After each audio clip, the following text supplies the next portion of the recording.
Hello guys, welcome to my channel maths radiation.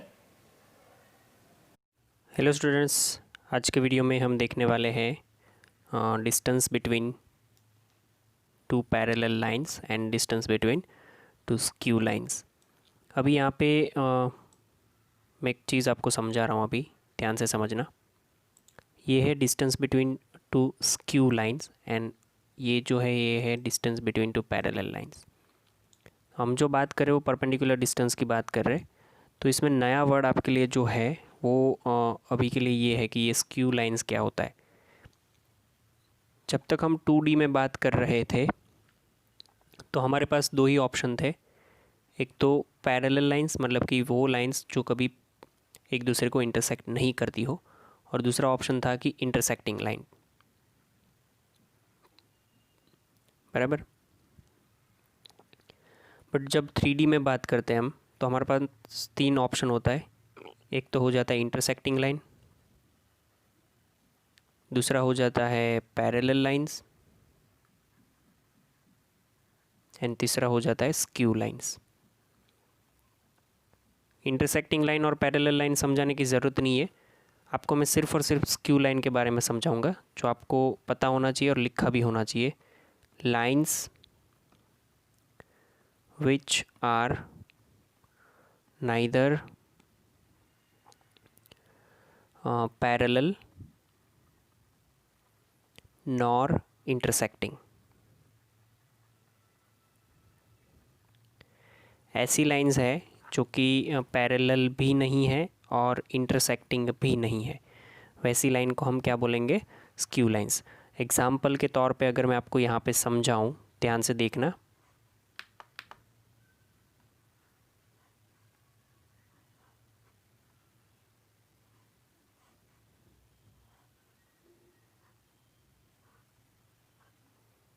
अगर ये कोई क्यूब है, राइट, मैं अगर नेम कर दूँ इसको ABCDEFG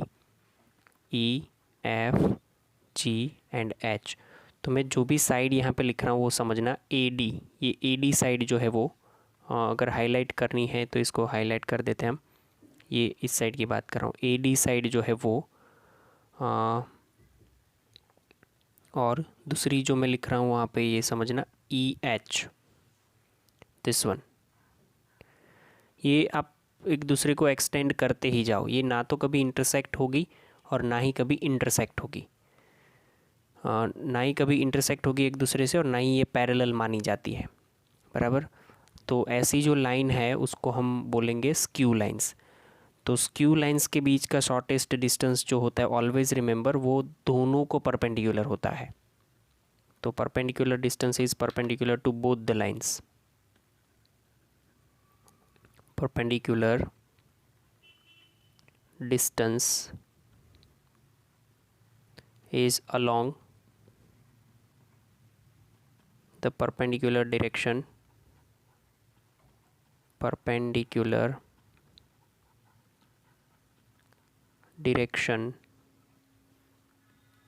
along both the side। बराबर। दोनों साइड की परपेंडिकुलर डायरेक्शन के अलोंग होता है। वो डिस्टेंस का हम सीधा ही फॉर्मूला ही समझ लेते हैं। पहले तो ये समझ लो कि दोनों लाइन होगी किस टाइप की। तो लेट्स से एक मिनट, पहले तो ये समझ लो कि दोनों लाइन जो होगी वो कुछ ऐसे फॉर्म में होगी। आपको आगे के ही वीडियो में मैंने समझाया हुआ है कि दो लाइन जो है वो कौन से फॉर्म में होनी चाहिए, या तो होगी वेक्टर फॉर्म, उनका कौन सा टाइप का होता है वो हमने समझ लिया। तो एक लाइन जो है वो कुछ ऐसी है, R is equal to A1, मतलब vector A1 plus lambda vector B1, और R जो है वो A2 plus mu vector B2, जहाँ पे lambda and mu belongs to R, ये दोनों ही रियल नंबर्स है। तो इन दोनों लाइन के बीच में जो डिस्टेंस होता है वो इस टाइप से होता है, B1 cross B2 dot A2 cross A1। ध्यान रखना इसमें। और यहाँ पे B1, सॉरी ये B2 और B2, ये डिस्टेंस की फॉर्मूला है। अगर मैं आपको इसको सही से बताऊँ तो ये फॉर्मूला यहाँ पे ये रही। ठीक है। अच्छा हाँ, ये गलती हो गई ना, नीचे वो पुराना वाला फॉर्मूला लिख दिया। यहाँ पे जो लिखना है आपको B1 क्रॉस B2, ठीक है। तो ये है दो स्क्यू लाइन के बीच का परपेंडिकुलर डिस्टेंस। स्क्यू लाइन मैंने बताया जैसे कि वो ना तो पैरेलल होती है ना ही इंटरसेक्टिंग होती, बट वो एक ही फंडा है कि वो 3 डायमेंशनल ज्योमेट्री में ही पॉसिबल है। 2 डायमेंशनल में तो हमारे पास 2 ही ऑप्शन होते हैं, या तो वो आइदर पैरेलल होगी या तो इंटरसेक्टिंग होगी, बराबर। अभी इसमें ही वेक्टर फॉर्म हम याद कर लेते हैं कि वेक्टर फॉर्म ये हो गया, सॉरी कार्टेशियन फॉर्म याद कर लेते हैं। तो पहले तो ये समझो कि 2 लाइन जो दी गई होगी वो कार्टेशियन फॉर्म में कैसे दी गई होगी। तो ये हल्का सा नोट मैंने यहाँ पे लिखा हुआ है कट करके। L1 जो है ना वो कुछ ऐसे फॉर्म में होगी, आप याद करो आगे का वीडियो, इसके आगे का वीडियो वो ऐसा ही था। कोई भी लाइन जो है वो ऐसे फॉर्म में होती है, x minus x1 upon A1 is equal to y minus y1 upon B1 is equal to z minus z1 upon C1, where A1 B1 and C1 are the direction ratios. DR में लिख रहा हूँ, direction ratios, right, of line L1। Similarly A2 B2 C2 जो है वो भी उसके direction ratios है। तो उसका जो डिस्टेंस है वो कुछ इस हिसाब से है कि ऊपर लिख दो x2 minus x1, y2 minus y1, z2 minus z1, यहाँ पे A1 B1 C1, A2 B2 C2। ये x2 माइनस x1 कैसे निकालोगे आप, आपके पास है ये x2 की वैल्यू x1 की वैल्यू कंपेयर करके निकालनी पड़ेगी, y1 की वैल्यू y2 की वैल्यू, z1 की वैल्यू z2 की वैल्यू निकालो, यहाँ पे सब्ट्रैक्शन दोनों का लिखो। क्लियर है। चलिए, तो ये हुआ दो स्क्यू लाइन के बीच का परपेंडिकुलर डिस्टेंस। अब हम बात करते हैं डिस्टेंस बिटवीन 2 पैरेलल लाइंस। तो देखो, डिस्टेंस बिटवीन 2 पैरेलल लाइंस जो है, पहले तो ये समझ लो कि पैरेलल लाइन में होता क्या है। मैंने आपको बताया हुआ था कि ये फॉर्म कौन सा फॉर्म है, ये फॉर्म है पॉइंट एंड डायरेक्शन फॉर्म है, जिसमें कि A जो है ना वो पॉइंट का पोजीशन वेक्टर है, B जो है वो उसकी डायरेक्शन दी गई है। तो अगर दोनों लाइन पैरेलल है तो दोनों की डायरेक्शन तो सेम ही होगी। तो देखो, दोनों जगह पे B है, जबकि पॉइंट दोनों डिफरेंट हो सकते, तो A1 A2 लिखा है यहाँ पे, बराबर। ये पहचानने का तरीका है कि दोनों लाइन पैरेलल है, स्क्यू है। वो स्क्यू के लिए हमने ऐसे लिखा था, पॉइंट भी डिफरेंट था और डायरेक्शन भी डिफरेंट थी। A2 is equal to sorry plus mu B2। तो ये दोनों डायरेक्शन भी डिफरेंट है, पॉइंट भी डिफरेंट है, क्लियर है। जबकि ये है पैरेलल लाइंस। तो पैरेलल लाइंस के बीच का जो डिस्टेंस है वो फॉर्मूला आपको, जैसे कि डायरेक्शन एक ही है तो उसमें जैसे B1 B2 आता था, उसमें यहाँ पे नहीं आएगा, वो सिर्फ और सिर्फ B आएगा, B cross A2 minus A1, और अपन यहाँ पे भी क्रॉस नहीं आएगा, ओनली B आएगा। हल्का सा चेंज है ऊपर वाले फॉर्मूला में, अगर आप समझ पाओ तो। जहाँ पे B1 B2 था वो वाली चीज़ मैंने हटा करके B कर दी, इसको मैंने B1 B कर दिया dot A2 minus A1, cross की जगह पे माइनस कर दिया है शायद हमने, हाँ माइनस कर दिया है। तो ये क्रॉस की जगह पे माइनस किया है और अपॉन में ये B कर दिया है, बराबर। ये है डिस्टेंस पैरेलल के लिए। ओके, तो ये फार्मूलाज है जो कि आपको याद रखने पड़ेंगे, बिकॉज़ ये थोड़ा डिफ़िकल्ट हो सकता है आपके लिए फार्मूला याद रखना। जब तक यूज़ नहीं आएगा तब तक आपके लिए प्रॉब्लम क्रिएट कर सकता है, ठीक है। चलिए, एक्सरसाइज स्टार्ट करते हैं हम। 11.2। तो 11.2 एक्सरसाइज जो है वो स्टार्ट करने के लिए उसका पहला क्वेश्चन मैं आपके सामने दिखाता हूँ। सी कंसीडर, ये क्वेश्चन में क्या लिखा है कि show that the 3 lines with direction cosines, ये इसके डायरेक्शन कोसाइंस दिए हैं। ये पहली लाइन है, ये दूसरी लाइन है दूसरी लाइन के लिए, और ये तीसरी लाइन के लिए, आर म्यूचुअली परपेंडिकुलर, ऐसा आपको दिया गया है। अगर आपका वो एंगल वाला फंडा बहुत ही स्ट्रॉन्ग है, जैसे मैंने वो बताया था कि 2 लाइन के बीच के एंगल के बारे में, उस टाइम पे जो मैंने नोट्स समझाई हुई थी वो अगर सही आपकी है तो आपका काम बन जाएगा, राइट। मैंने ये बताया था कि जब डायरेक्शन कोसाइंस दिए है तो कॉस थीटा की वैल्यू हम ऐसे निकालते हैं, L1 L2 M1 M2 plus N1 N2, ये ऐसे निकलती है कॉस थीटा का वैल्यू। तो पहले तो यहाँ पे ये समझ लेते हैं कि L1 की वैल्यू जो है डायरेक्शन कोसाइंस पहली लाइन के लिए फॉर लाइन वन वो L1 M1 and N2 N1 वो कुछ ऐसा है 12/13 -3/13 -4/13। सिमिलरली फॉर लाइन टू के लिए वो वैल्यू क्या है L2 की वैल्यू है वो मान लो 4/13 M2 12/13 N2 3/13। वहीं पर फॉर लाइन थ्री के लिए L3 is nothing but 3/13 M2 is nothing but -4/13 and N2 is nothing but 12/13। ठीक है, नहीं ये 3 आएगा यहाँ पे M3 एंड N3। ओके, अभी आपको प्रूव करना है कि म्यूचुअली परपेंडिकुलर है। तो वो म्यूचुअली परपेंडिकुलर होने के लिए यू हैव टू प्रूव, देखो अगर ये थीटा की वैल्यू जो है वो 90 है, cos 90 के वैल्यू क्या हो जाता है 0। मतलब कि आपको प्रूव क्या करना है for line L1 and L2, for line L1 and L2। अगर मैं इसका आंसर 0 प्रूव कर देता हूँ तो cos थीटा 0 कब होता है, थीटा इज इक्वल टू 90 के लिए। तो मैं यहाँ पे लिखता हूँ, देखो L1 L2 M1 M2 N1 N2 बराबर। तो इसकी वैल्यू है यहाँ पे L1 और L2 की मल्टीप्लिकेशन है 12 × 4/169 प्लस M1 M2, तो वो प्लस नहीं बट कि माइनस हो जाएगा, माइनस का 36/169। सीधा मल्टीप्लाई कर रहा हूँ, आप लोग समझ पा रहे हो तो ठीक है। और लास्ट में जो है वो भी -4, ये 12 ज़ा 169, मतलब कि ये कुछ हो जाएगा 48 - 36 - 12 अपॉन में 169 which is equal to 0, which means that cos theta is equal to 0, that means theta is equal to 90, that means L1 is perpendicular to L2।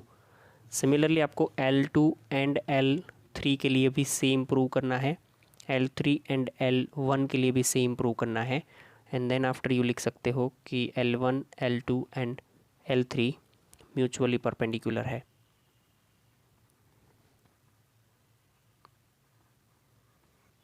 बराबर, फाइन। तो ये हुआ यूज़ फार्मूला का। क्वेश्चन नंबर 2 देखते हैं।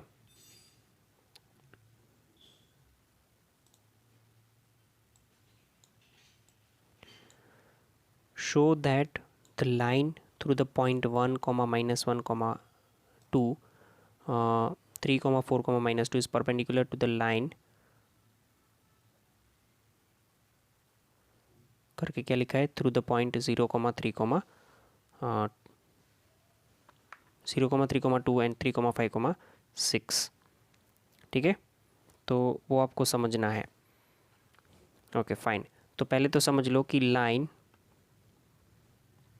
Passing through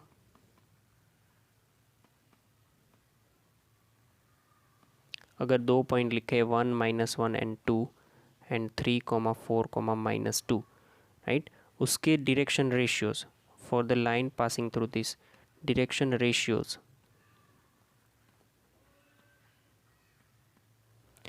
ये आपको याद रखना है। डायरेक्शन रेशियोज आप निकाल सकते हो अगर 2 पॉइंट में से पास होने वाली x2 - x1, y2 - y1 and z2 - z1, ये डायरेक्शन रेशियोज होते हैं, मतलब कि a, b और c होते हैं। बराबर, डायरेक्शन रेशियोज इसके क्या हो जाएंगे, तो a1 में लिखूँ यहाँ पे, तो वो x2 - x1 के हिसाब से क्या हो जाएगा 3 - 1 2। सिमिलरली b1 y2 - y1 मतलब कि 4 - plus b1 is equal to 5, and similarly c1 -2 -2 which means -4 c1। तो a1 b1 c1 मिल गया है आपको। ठीक है, अभी सिमिलरली डायरेक्शन रेशियो आप फॉर लाइन 2 भी आप लिख दो, फॉर लाइन पासिंग थ्रू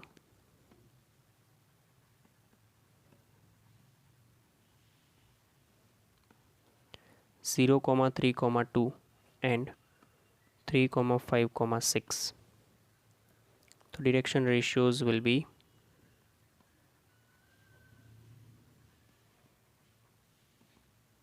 उसको मैं A2 बोलूँ तो आप सीधा लिख सकते हो 3 - 0 is equal to 3, P2 5 - 3 is equal to 2, C2 6 - 2 is equal to 4. अब आपको पता है कि जब डायरेक्शन कोसाइंस नहीं दिए हैं और डायरेक्शन रेशियोज़ दिए हैं तो आपको उस हिसाब से फिर बिहेव करना है कि परपेंडिकुलर लाइन को प्रूव करने के लिए वहाँ पे क्या चेंज हो जाता है.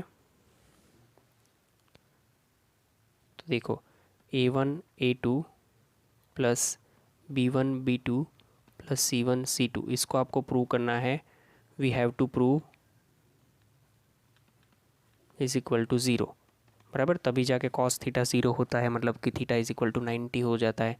तो left hand side is equal to मैं ट्राई करूँ तो A1 क्या है मेरे पास, A1 into A2 plus B1 into B2 plus C1 into C2. A1 2 × 3 B1 5 × 2 C1 -4 × 4 6 + 10 - 16 which is equal to 0. तो यहाँ पे हम लिख सकते हैं कि hence A1 equal to A1 A2 B1 B2 C1 C2 is equal to 0. That means line L1 is perpendicular to L2 बराबर. चलिए आगे बढ़ते हैं. Question number 3. क्वेश्चन नंबर 3 मेरे पास कैसा है,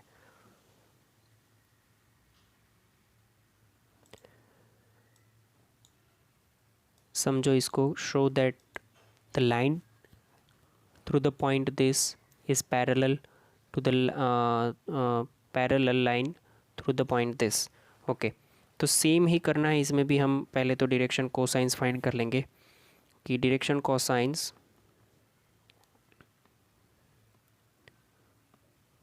नहीं बट डायरेक्शन रेशियोज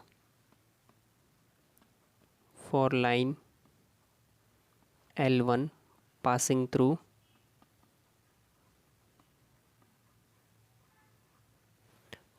क्या है 4,7,8 एंड दूसरा है 2,3,4.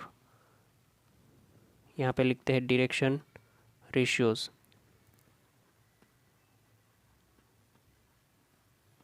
For the line L2 passing through अरे R, अच्छा यहाँ पे लिख दो ना A1 B1 C1. इसके पॉइंट है -1 -2 1 1 2 5 R A2 B2 and C2. आपको पता है कि इनकी वैल्यू कैसे लिखनी है. A1 लिखना है मुझे तो x2 - x1 के हिसाब से अगर देखें तो 2 - 4 - 2 B1 3 - 4 -4 3 - 7 -4 and C1 4 - 8 -4. Similarly A2 1 - -1 plus 2 B2 2 - plus 2 तो 4 C2 5 - 1 4. क्लियर है. तो जब भी दो पैरेलल लाइन होती है ना, जैसे कि परपेंडिकुलर के लिए हम ये प्रूव करते हैं A1 A2 plus B1 B2 plus C1 C2 is equal to 0. ये मैंने बताया हुआ है, ठीक है. ये परपेंडिकुलर के लिए. और पैरेलल के लिए हम क्या प्रूव करते हैं A1 A2 is equal to B1 B2 is equal to C1 C2. तो यहाँ पे हमें लिखना है कि we have to prove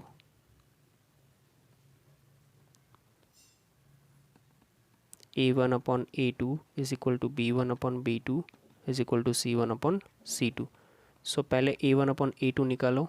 2 - 2 upon -2 upon +1 मतलब -1. B1 अपॉन B2 निकालो. Same -4 upon 4 -1. C1 upon C2 निकालो. -4 अपॉन 4 -1. चलिए तो ये हो जाएगा यहाँ से प्रूव कि line L1 is parallel to line L2, hence A1 upon A2 is equal to B1 upon B2 is equal to C1 upon C2, which will give you L1 is parallel to L2, hence ये prove हो गया है। ठीक है, next question देखते हैं, question number 4।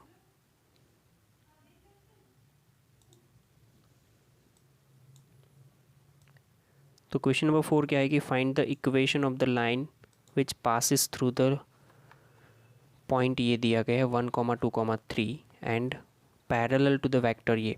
अब आप याद करो, ये हो जाएगा पॉइंट और डायरेक्शन वाला, मतलब कि लेट ये पॉइंट जो है, लेट द पॉइंट इसको बोल देते ए, 1, 2, 3, इसको ऐसे नहीं लिखेंगे, let the position vector of, let the position vector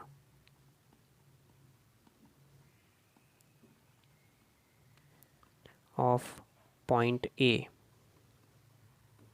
1, 2, 3 is R vector उसको बोल रहे हैं, अगर नहीं A वेक्टर बोलेंगे, सॉरी A, और उसको क्या बोलेंगे I cap plus 2J cap plus 3K cap. ये तो आपको पता ही है पोजीशन वेक्टर कैसे निकालते हैं। और जो डायरेक्शन दी है उसको हम बोल देते B vector, 3I cap 2J cap and -2K cap.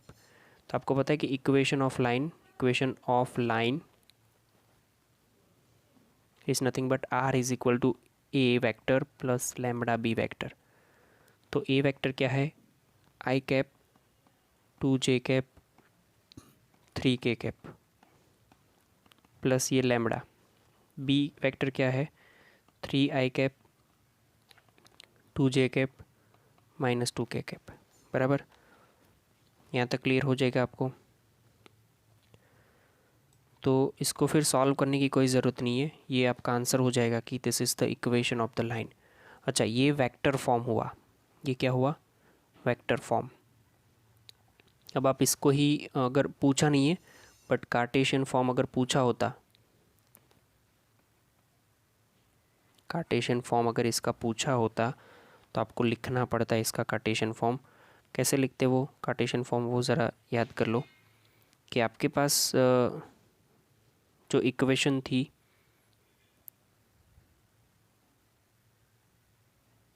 वो ऐसी कुछ थी कि x minus x1 upon a is equal to y minus y1 upon b is equal to z minus z1 upon c। अब यहाँ पे ये जो है ना डायरेक्शन रेशियोज़ है, और ये x1 y1 z1 जो है वो पॉइंट है, तो आप उसकी जगह पे कोई भी वो लगा सकते हो।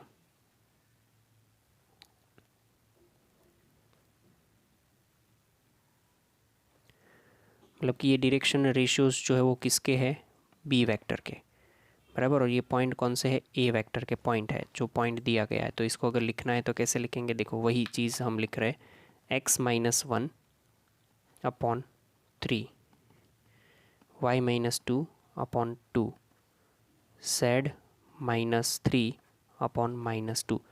नहीं पता चला तो बोल देता हूँ मैं आपको, ये मैंने ए पॉइंट ए के कोऑर्डिनेट्स लिखे हैं, x1 y1, 1 2 3 था ना, तो देखो 1 2 3 आ गया। और 3 2 -2 जो है वो क्या है, इसके कोएफिशिएंट है, जिसको हम डायरेक्शन कोसाइंस बोलते हैं। तो डायरेक्शन कोसाइंस भी चलेंगे यहाँ पे, क्योंकि आपको पता है कि इसका दूसरा इक्वेशन ऐसा भी है, x minus x1 upon l is equal to y minus y1 upon m is equal to z minus z1 upon n, right. वैसे अगर जनरली l की इक्वेशन ये होती है प्लस और minus a upon under root L square plus M square plus N square, जो sorry A, तो l जो है उसकी इक्वेशन जैसे मैंने यहाँ पे बताई कि ए स्क्वायर, एक मिनट ये हटा दे रहा हूँ मैं पूरा, l की इक्वेशन क्या हो जाएगी, अंडर रूट, अरे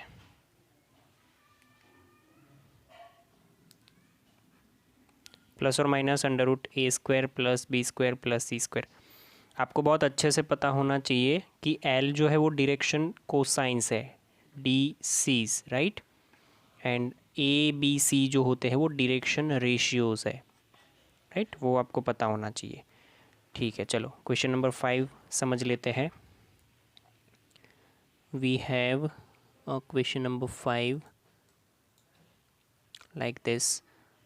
क्या लिखा है इसमें कि find the equation of the line in a vector and Cartesian form. देखो इसमें दोनों पूछा गया है, आगे के क्वेश्चन में हमें सिर्फ एक पूछा गया था, वो था वेक्टर फॉर्म। यहाँ पे वेक्टर और कार्टेशियन फॉर्म दोनों पूछा गया है। लिखा है कि passes through the point with position vector, ये पोजीशन वेक्टर दिया है, आइडेंटिफाई करो, इसको मैं ए बोल रहा हूँ, and in the direction of, इसको मैं बी बोल रहा हूँ, राइट है। तो देखो वैसे देखा जाए ना तो एमसीक्यू वाली चीज़ हो गई है, इसमें इतना कुछ है नहीं डिफ़िकल्ट। आप अगर थोड़ा बहुत दिमाग लगा के काम करोगे तो it will be very easy. आपको पता है कि किसी भी लाइन का वेक्टर फॉर्म ये फॉर्म में होता है, ए प्लस लैम्बडा बी। तो ए की वैल्यू क्या है, 2i cap minus J cap plus 4k cap, बराबर, plus lambda I cap 2j cap minus k cap. अब वेक्टर फॉर्म ये जो हुआ ना वो वेक्टर फॉर्म हुआ। मुझे क्या फाइंड करना है, कार्टेशियन फॉर्म।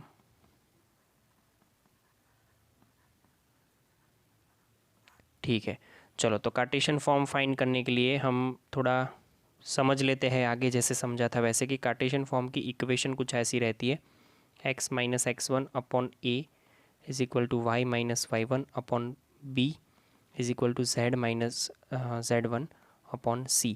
यहाँ पे l, m और n भी आप यूज़ कर सकते हो, बट आपको ये पता होना ज़रूरी है कि इसमें l, m, n होता क्या है, बराबर, और a b c जो है वो क्या होता है वो आपको पता होना ज़रूरी है। तो देखो मैंने जैसे बताया था x1, y1 और z1 जो है पॉइंट के कोऑर्डिनेट्स होते हैं, तो पॉइंट के कोऑर्डिनेट्स यहाँ से मिल जाएंगे। मतलब यहाँ पे हम लिख देते पहले, एक मिनट, थोड़ा इसको ऊपर ले लेते हैं सेट करके, क्योंकि हमें ये दोनों दिखना चाहिए। ठीक है, चलिए, तो मेरा x1 जो है वो हो जाएगा 2, y1 जो है वो हो जाएगा -1 एंड z1 जो है वो हो जाएगा 4। आपको पता होना चाहिए, मैंने यहाँ से लिखा हुआ है, बराबर। चलिए, फिर आपको ये डिसाइड करना है कि ए बी सी जो है वो क्या है। पहले ये डिसाइड करो ए बी सी है क्या। ए बी सी जो है वो क्या है, A B C vector form, sorry वो डायरेक्शन रेशियोज है।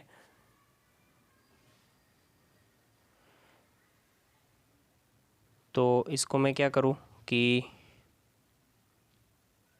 एक ही मिनट, डायरेक्शन रेशियोज़ है तो आपको डायरेक्शन रेशियोज़ आइडेंटिफाई करने हैं, और वो आपको पता चलेगा बी वेक्टर के ऊपर से। बी वेक्टर आपका मैं यहाँ पे पहले लिख देता हूँ, बी जो वेक्टर है I cap plus 2j cap plus K, sorry minus k cap है, बराबर। आप समझ लो कि बी वेक्टर जो है उसमें से आप कैसे निकालोगे एल, एम, एन,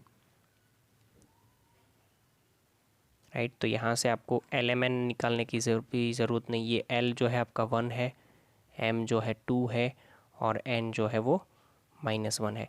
तो you can replace this formula by this one, L y minus y1 m z minus z1, this is n। ठीक है, अब तो सिंपल सी सिर्फ सिंप्लीकेशन ही बची है। x minus 2 upon 1, y plus 1 upon m की value क्या है 2, z माइनस 4 अपॉन -1। तो ये जो है वो वेक्टर फॉर्म हो गया इक्वेशन का।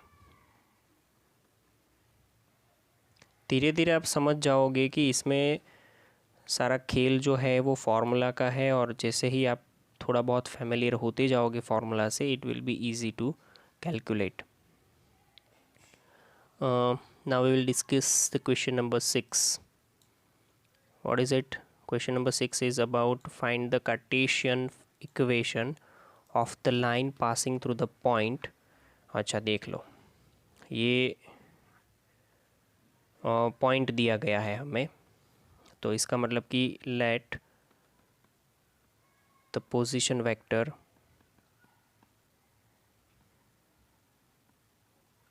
ऑफ पॉइंट ए, तो -2, -4, -5 हुआ, नहीं मतलब पॉइंट ए जो है उसका पोजीशन वेक्टर ए जो है वो ऐसा कुछ हुआ, -2i cap +4j cap -5k cap. अब जो वेक्टर बी है, वेक्टर बी, वो वेक्टर बी ना देते हुए उन्होंने यहाँ पे ये लाइन के पैरेलल ऐसा बोला हुआ है। देख लो ध्यान से, ये लाइन के पैरेलल। तो अब आपको करना क्या है कि आपको जो वैल्यू फाइंड करनी है ना, वो यहाँ से फाइंड करनी है, मतलब कि इसके डायरेक्शन कोसाइंस या तो डायरेक्शन रेशियोज फाइंड करने हैं, क्योंकि उसकी ज़रूरत है हमें। तो मैं यहाँ पे लिख देता हूँ कि if a line is in the form of x minus x1/a, y minus y1/b, z minus z1/c, ऐसे फॉर्म में है, तो direction cosines will be, direction ratios will be, sorry direction ratios will be, a is equal to, आप compare करके लिखो 3, b is equal to 5 and c is equal to 6। तो हमारी line जो थी उसमें हमें ये दोनों चीज़ें मिल गई। अभी आपको कार्टेशियन फॉर्म मांगा हुआ है, वेक्टर फॉर्म नहीं मांगा है। तो Cartesian form of required line, तो फॉर्म तो वही है, x minus x1/a, y minus y1/b, z minus z1/c। आपको चेंज कहाँ पर करना है वो समझ लो। a, b और c की वैल्यू तो एज इट इज़ आएगी, क्योंकि यही लाइन के पैरेलल है, सॉरी मतलब ये जो ऊपर लाइन थी उसके पैरेलल है। वैल्यू जो है वो चेंज करनी है पॉइंट्स की, तो पॉइंट की वैल्यू यहाँ पे देख लो आप, -2, 4, -5 है, वही वैल्यू आपको यहाँ पे डालनी है। मतलब कि यहाँ से आप लिखो तो भी गलत नहीं है कि x1 is equal to -2, y1 is equal to 4, z1 is equal to -5, put it here. तो x plus 2 divided by 3, y minus 4 divided by 4, z plus 5 divided by 6। तो ये इक्वेशन हो गया इसका। क्लियर है? चलिए आगे देखते हैं question number 7। We have 7 number question 7 as like this कि कार्टेशियन इक्वेशन दिया है and you have to write the vector form. बहुत इजीली, बहुत अच्छे से आप लिख सकते हो इसमें से।